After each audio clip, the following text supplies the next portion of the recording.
지금부터 제32차 최고위원회의를 시작하겠습니다. 먼저 안철수 당대표님의 개회 선언이 있겠습니다. 32차 최고위원회의 시작합니다. 이어서 안철수 대표님의 모두 발언이 있겠습니다. 어제 의원총회 통해서 당의 진로에 관한 의견 수렴을 했습니다. 모두 당을 위한 애정에서 나온 말씀들이라고 생각합니다. 분명한 것은 양당 체제로의 복귀를 저지하고 다당제 유지를 통해 우리 당이 정치 발전의 중심에 서야 한다는 것을 확인한 자리였습니다.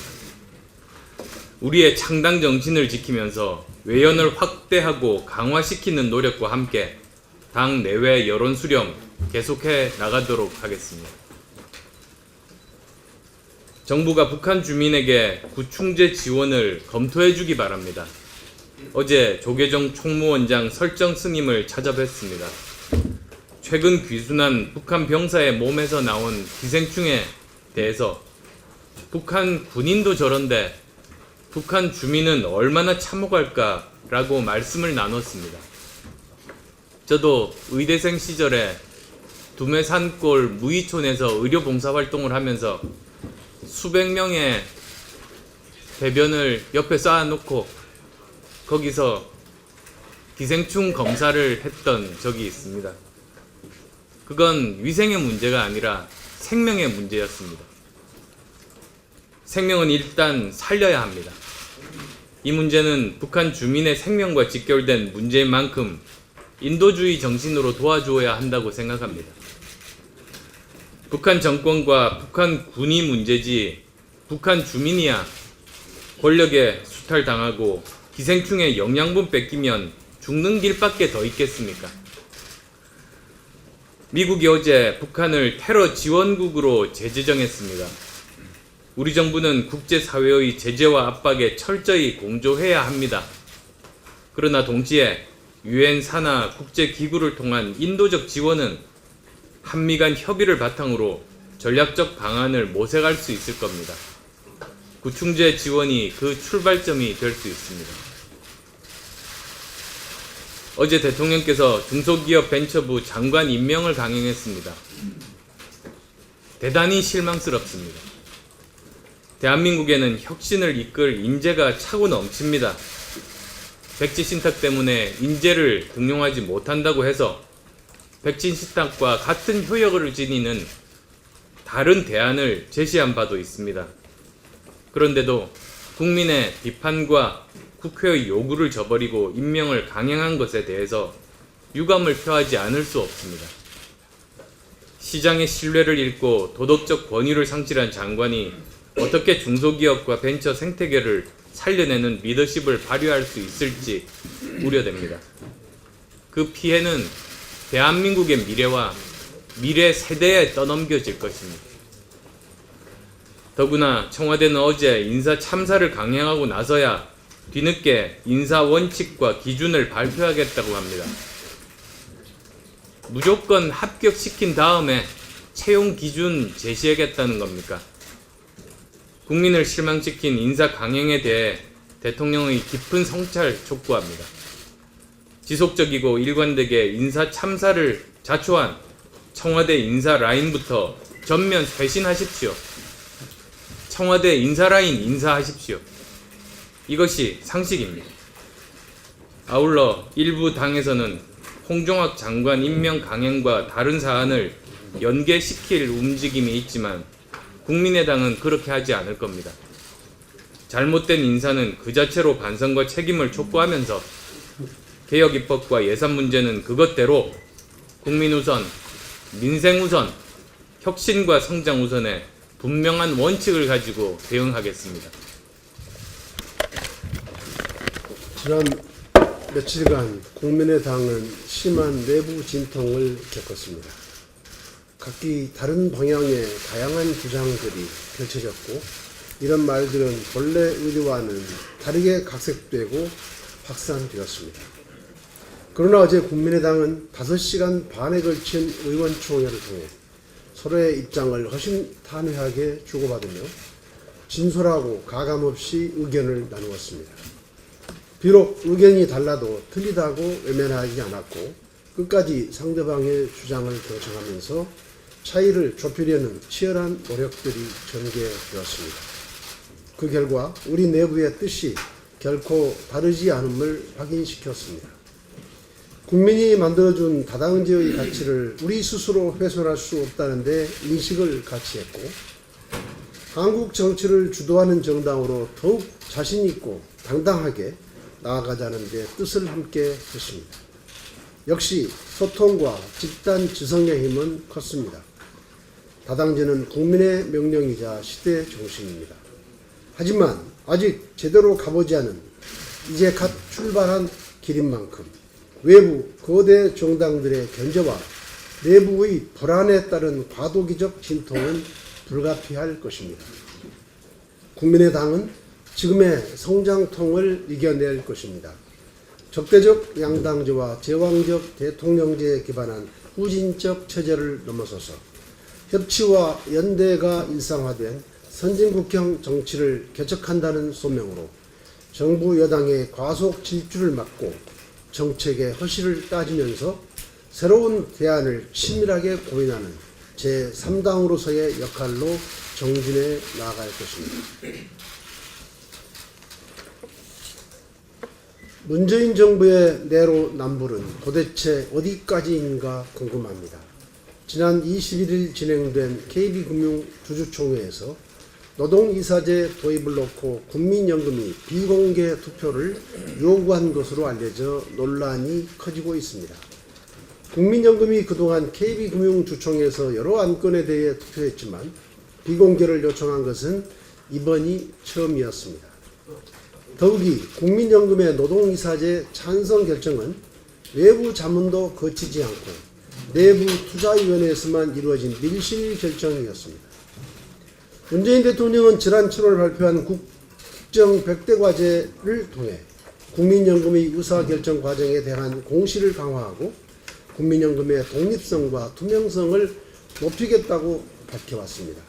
문재인 정부가 이러한 약속을 하게 된 계기는 다 아시다시피 지난 2015년에 삼성물산과 제일모직 합병건에 대해서 국민연금이 외부 전문가 의견을 묻지 않고 내부위원회에서 비공개로 찬성을 결정해 결과적으로 최순실 게이트에 연루된 바 있었기 때문이었습니다. 그런데 문재인 정부 역시 국민연금을 정부의 거수기 역할로 전락시켰습니다. 이런 문제는 전직 국회의원을 낙하산 이사장으로 임명할 때부터 이미 예견되어 있었던 일입니다. 보훈 인사도 문제지만 그런 인사가 정권의 입김에서 결코 자유로울 수 없다는 것이 더 큰 문제입니다. 더구나 정치인을 국민연금 이사장에 앉히는 일. 국민연금이 어떤 곳입니까? 국민연금공단이 국민의 노후 재산을 관리하는 곳입니다. 국민의 노후를 책임진 곳입니다. 이런 국민연금공단 이사장에 앉히는 일은, 정치인을 이사장에 앉히는 일은 문재인 정부가 적폐라고 규정한 과거 이명박 박근혜 정부조차도 하지 않았던 일입니다. 적폐청사는 과거의 잘못된 관행을 바꾸고 제도 개혁을 통해 완성된다는 점을 문재인 정부와 여당은 명심해야 할 것입니다. 감사합니다. 문재인 대통령이 홍종학 장관 임명을 강행했습니다. 인사청문 보고서가 불채택된 장관이 가장 많은 정부가 구성된 것입니다. 문 대통령은 홍 장관에게 반대 많던 장관들이 일을 더 잘한다, 이런 말을 했습니다. 격려의 형식을 빌렸지만 야당 들으라고 하신 말씀입니다.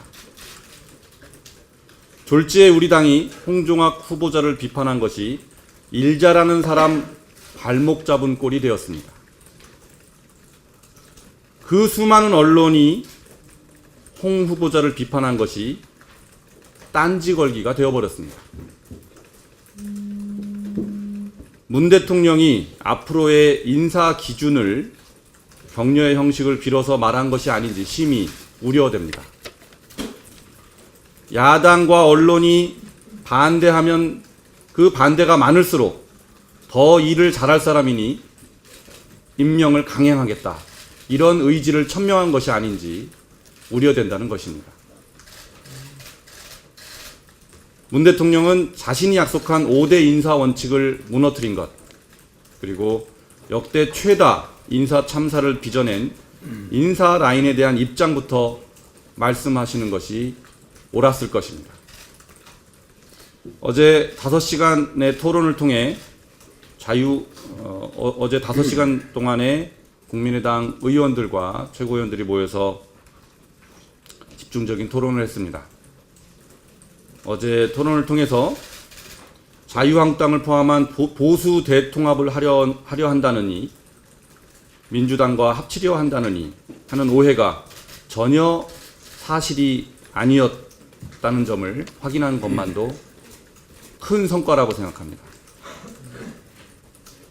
이제 그러한 턱도 없는 오해를 씻고 진솔한 그런 초점 있는 대화를 시작해야 될 때라고 생각합니다. 지금은 국민의당의 상상력과 꿈이 필요한 때입니다. 모든 이들의 예상을 깨고 제가 지난 전당대회에서 최고위원 1등을 한 것은 예상하셨습니까? 네. 안 대표님을 뺀 모든 이들의 예상을 깨고 전당대회에서 제가 1등을 한 것은 당원들이 더 젊고 더 새로운 당을 만들라는 명령을 한 것입니다. 당원들이 앞장서서 이렇게 고민하고 행동을 하고 있습니다. 우리 당원들의 요구가 국민들의 요구와 전혀 다르지 않다고 생각합니다. 이런 당원들과 국민들의 명령을 우리는 수행할 책무가 있습니다.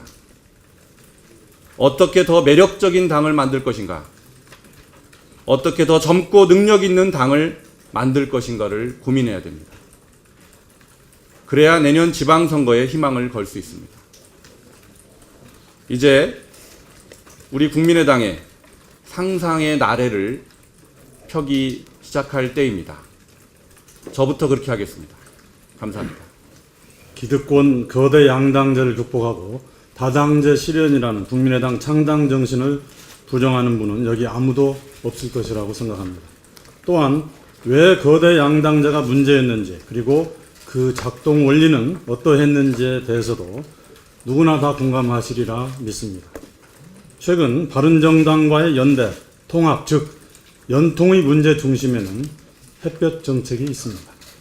우리가 많이 말하는 호남 정신이란 과거 김대중 전 대통령의 햇볕 정책에 대한 장단점을 늘어진 테이프처럼 반복 재생하는 것이 아니고, 김대중 전 대통령이 주창했던 바대로 서민을 위한 민생지향 중도 정당으로서 재벌 과두제를 혁파하여 젊은이들로 하여금 새로운 희망을 갖게 하는 사회, 안정된 고용이 보장되어 연애도, 결혼도, 출산도 기꺼이 할 수 있는 사회를 만들어 나가는 미래지향적인 시대정신이라고 확신합니다. 국민의당이 기어코 기득권 거대 양당과 싸워서 이겨야 하는 근본적인 이유는 재벌 과두제를 혁파하고 그동안 재벌을 노골적으로 은밀하게 도와주면서 90%가량의 국민을 기만해왔던 가짜 정치를 절대 다수 국민의 이해관계와 삶의 미래를 보장하는 진짜 정치로 대체해야 하는 것이어야 합니다. 어제 5시간이 넘는 의원총회를 보면서 저는 진짜와 가짜 정치가 무엇인지 엿볼 수 있었습니다. 의원이 아니라서 그냥 엿본 것일 뿐입니다. 이제 진짜 정치를 한번 해봅시다. 어제 대체적으로 선거연대, 정책연대에 대해서는 많은 의원님들이 공감하지 않았습니까? 제가 보기에 연대에는 공감하나 통합에는 반분되었습니다. 바른정당과의 연대, 통합, 연통에 대한 찬반 전당원 투표 플러스 국민 여론조사를 제안합니다.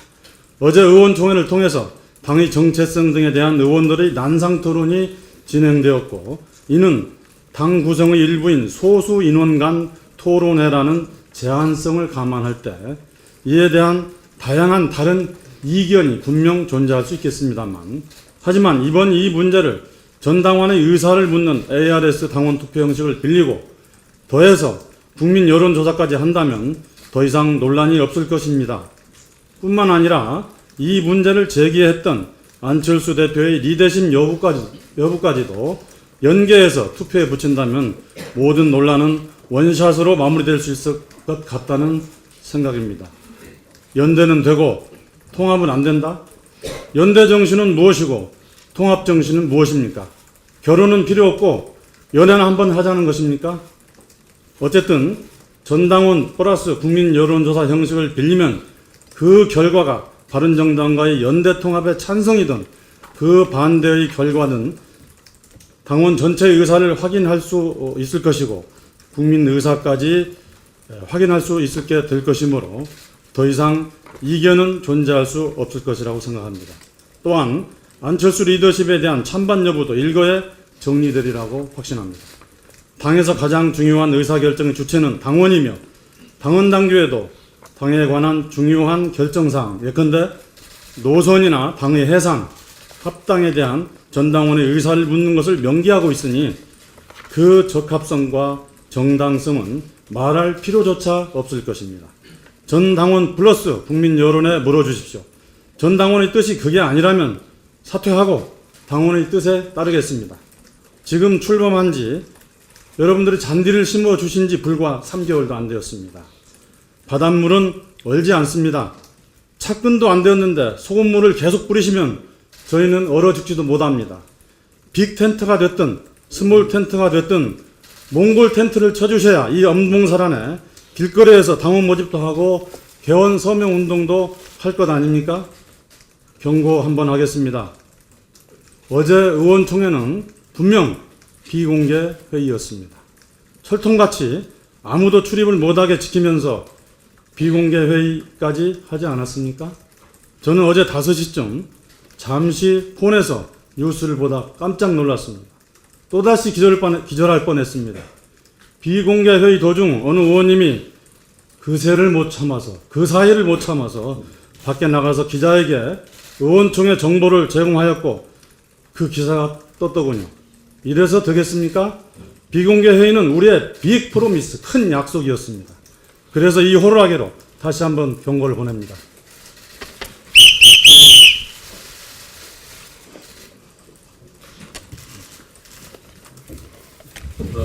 조금 실망스럽습니다. 사실 어제 의원총회 5시간 반 동안 사실 짧은 한마디로 브리핑이 됐지만 그 내용은 굉장히 좋은 것들이었고 당이 다시 등합할 수 있는 기반을 찾았다고 저는 봤습니다. 그런데 예상했던 대로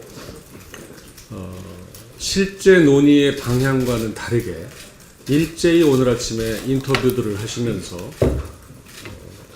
논의의 방향을 언론에 잘못 전하고 계신 그런 분들이 계셔서 저도 어쩔 수 없이 말씀을 드리지 않을 수가 없습니다. 분명히 어제 연대통합 모두 안 된다라고 분명하게 입장을 표명하신 분은 9분입니다. 제가 의원총회 내용을 20페이지가 넘게 빼곡하게 메모를 했기 때문에 90% 이상 복원할 수 있습니다.